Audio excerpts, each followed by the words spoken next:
making a DnD white chicken chili, and that's gonna bring the heat because we have 2 jalapenos in here, teaspoon of cayenne. This is Serrano's, Fresno, and jalapenos chopped up raw for the people who really want to go take it up a notch. And this is a habanero jack cheese.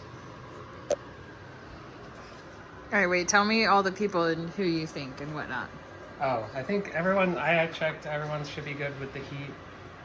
Qua, he's like from Vietnam, so he's good. And this one guy, Chadman, he's kind of a bit of a joker, so he's the type that would eat a lot of spicy stuff. And then Marshall's a D&D, the Dungeon Master. He likes heat, he said.